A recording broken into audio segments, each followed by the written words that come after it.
hell is waiting for you. Hell is waiting for you. Hell is waiting for you. Hell is waiting for you. Merry Christmas. Hell is waiting for you.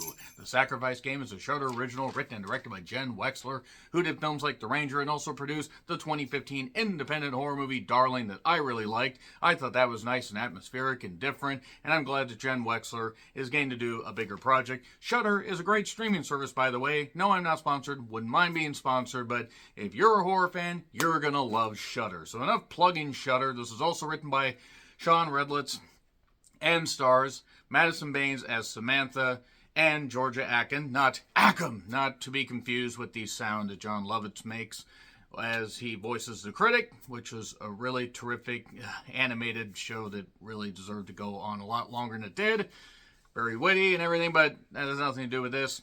Georgia plays Clara, and there are two girls that are stuck at Blackvale boarding school. Blackvale girls stick together, and they're going to have to stick together because along with their teacher Rose, played by Chloe Levine, they must fight back against a quartet, which is 4 people for those that aren't math majors or English majors. Then they must fight back against these 4 people that are killing, maybe not so indiscriminately, to possibly unleash an evil force and grant their most carnal desires. Okay, this is taking place in early 1970s, aka 1971. And around the Christmas break and everything, so nice Christmas spoopy theme with a throwback feel. And also, one of the 4 killers is Mena Massoud, who was Aladdin. And that poor guy just got absolutely beaten pillar to post by critics, despite the fact that he did pretty good in that. I didn't like the live-action Aladdin movie that came out in 2019. God, it feels like so much longer ago. But he deserved a lot more credit for trying to do the best with that role. Also, Naomi Scott, she was in that. But, man, he deserves more, and hopefully he can grow and, have more roles as time goes on. He's been in a few projects since, but I feel like he got way too much flack for that, so I just wanted to give him a shout like he's gonna watch this. He's a big actor, but, I just feel that he should be able to, have a pretty long career, because he was good in that, and he does his best in this. This is a mishmash of home invasion horror, demonic horror, and, maybe a couple other pieces of subgenres of horror. Human Centipede together with a streak of dark comedy. And, for trying to mishmash and cram a whole bunch of stuff together, and even with a few pacing issues, and a few, very one-note characters, I think The Sacrifice Game actually ends up being one of the better horror offerings on Shudder, as opposed to a non-horror offering on Shudder. But as far as original content, especially stuff this year, this turned out to actually be somewhat surprising. Not great. There are a few issues that I do have. It was pretty obvious where they were going from the very beginning, and you don't really care who lives or dies, in all honesty. But there are some good kills, there's some nice gore, and the acting from the 2 girls, Madison and Georgia, they carry the movie. And nothing against anybody else in this. Olivia Scott Welsh, who was in Fear Street Part 1, she plays Macy. Not spelled the way you think. It's Maisie. And from there, we get this horror movie that, again, is a mishmash, and certainly not bad. Again, some issues. I think that this could have been cut down a little bit. I think there were some nice moments, and a few twists and turns, even if the story is familiar. And Jen Wexler proving that she actually is quite good and quite apt at directing. And hopefully she gets to do more projects in the future. Once again, Mena Massoud, I really do hope gets more meaty roles, because he deserves to not just have that Aladdin, the backlash to that Aladdin role define him. So, yeah, we get the typical setup and everything. I did like the opening scene. That was actually pretty nice. I thought that we were actually going to be off to the races with that. It does have some setup and some obvious stuff going on. The girls being left behind. I thought Madison did a good job conveying that emotion, being left behind by family. And after seeing The Holdovers, which, by the way, is a totally different, somewhat horrifying with the subject matter, but a totally different Christmas movie. And since it takes place around the Christmas holiday, that's why I have this hat. Quick sidebar, just for people that are new to the channel, the reason that I have this hat is years and years ago when I worked at another gas station. I worked retail for 23 years. There was an elderly couple. They would somewhat, semi-frequent the store. And after a number of years, sometime in 2011, 2012, I believe, she came by along with her husband, and she was making hats. And for anybody that was nice to them throughout the years, whatever, she would give that to them. And I actually had this when I moved back, packed away my stuff, and had to move out of the house with my roommates. That's a pretty good thing. Turned out to work out pretty good. I decided to break this out for a lot of Christmas content because it was a nice, gesture. It was a nice gesture. And actually, that's kind of the theme to tie back to this movie, where there are, people that really want to do some good. Like, there are a couple characters that want to do some good in that, but mostly it's just people doing fucked up shit, and a twist that everybody could see coming from a mile away. The Sacrifice game actually turns out to be well done for the most part. Again, a few issues, not necessarily something that fully comes together, but it's as formed as possible, and I think does the best balancing these particular subgenres. So yeah, overall pretty good. I am going to get into spoilers just so you know, but Shudder, great streaming service to check out. Decent performances, even if some of the characters are one note and a lot of the story is familiar ground.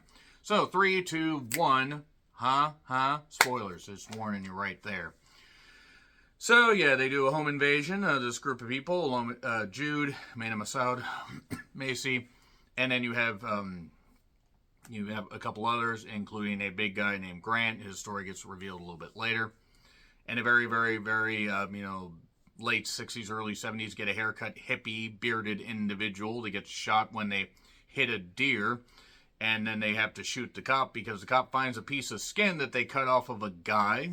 And they're cutting these pieces of skin off because they can piece this stuff together, and they can use this page from this black magic book that Macy found at the school before she got kicked out. And why was she able to find that book? Because that seems awfully weird that she was able to find that book and then got kicked out by the teachers. Bit strange that. We'll come back to that in a minute. So yeah, Rose, Chloe Levine, she's a teacher. She's trying to keep the girls safe.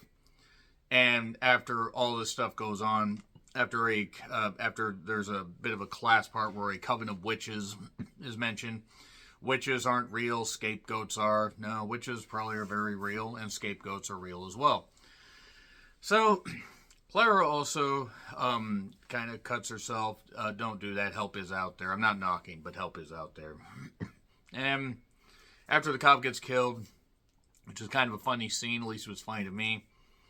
I will say a few knocks, and I know this is probably just due to the budgetary stuff, but the snowfall looked really, really, really bad in some scenes. Like, wow. And there were some shots where the green screen effects weren't necessarily all that great. That could just be down to presentation, whatever it is. But then after these people arrive, straight out of, well, maybe not straight out of The Last House on the Left. Thankfully, we don't get a scene like that. You know the one I'm talking about. Please do not use particular phrasing in the comments. But anyway, there's this other guy, Jimmy, that likes Rose, that arrives back at the school after taking his mother away, or taking the headmistress away, which is a word I react to with the good taste and maturity that everybody has come to expect from this channel. And Jimmy arrives, he gets knocked out, and our 4 killers are keeping him at this dinner table and torturing them. And that scene gets called back a little bit later. Jimmy gets killed. Rose is pissed, obviously, but very traumatized. She tries to help Samantha and Clara get away.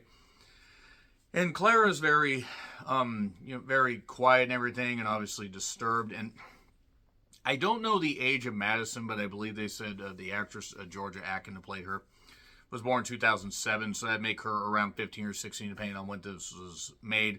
So good on her for conveying a whole lot of emotions. I mean that. She actually did a really good job, because sometimes it's hard. Teenage kid actresses, it's hard to get ones that are really, really good, even though plenty start out at a young age. Natalie Portman, the like, so on into infinity. And Rose ends up getting sacrificed when Jude basically says, Surrak, king of hell, feast on this lamb of God, and stabs her and kills her. The demon isn't here. Hello, demon. Hello, Cleveland. But then it turns out the demon actually is there, because this is when things totally shift. Clara's the demon, in case you did not gather that, because Clara has marks all over her body. Clara has been trapped there for decades, seemingly, and can't leave. Can't leave unless she is free to do what she wants any old time. And the only way to really do that is to go through certain rituals. So the demon is unbinded. The demon can do what they want, and the blood of the guilty must be spilt. Before this, the demon manages to, Clara sends Samantha away. Tells her to go away because Samantha was nice to her. She gets to the security booth where security guard Jimmy is dead. She calls the police. The police eventually arrive. Apparently the police had to go and get like a Christmas dinner and do a whole bunch of other stuff, or they had to gas up their giant boats. Why were cars so big in the 70s? My God, it's no wonder that parking was so atrocious in a lot of those movies. So, Clara's a demon. She ends up kind of getting Grant on her side because he was a war vet and feels guilt for surviving his, the death of his platoon. Being the only survivor, that is. She uses him basically to torture the rest. Jude kind of goes a little nuts. Macy hits him. There's another, the other character likes Macy. I say the other character because his name escapes me right now, even though the actor did a pretty good job right there. And Jude feels that he's a demon, that he's possessed. No, he is not. He is just playing the vessel. And Clara ends up trapping them all at this dinner with the bodies of the others, and now they must kill each other. Meanwhile, Samantha grabs an axe and is going to come back. He goes, here comes the axe. Here comes Samantha going to hit her with a hatchet or hit someone, and the blood will spill all day. That is a terrible rendition of the Demolition theme. If you are not a wrestling fan, you have no fucking idea what I'm talking about. So, yeah, they have to spill their blood, basically. They get tortured. Samantha shows up and wonders what the hell's going on with Clara. And Macy's about to escape. And, there's this part where Clara's, summoning this stuff and bringing down this cathedral part of this boarding school that exists. The movie got a little bit weird at the end. And she says, we're friends. I care about you. And even though the demon tries to send her away, she's like, then let me in. Because earlier Clara said, I don't let a lot of people in. And then Samantha basically is told, then set me free. So Macy tries to escape. She gets axed in the back. Her blood gets spilled right outside the school. And then Samantha and Macy are free to go wherever. I mean, I guess. Again, a bit inconsistent as far as tone. I feel it was a little imbalanced at times, but overall pretty goddamn good as far as entertainment. So I'm going to give it a B+. I recommend you guys check out the Sacrifice game. And yeah, let me know your thoughts in the comments. Like, share, subscribe, Twitter handle in the description. I'm John Retlin. I'll see you soon.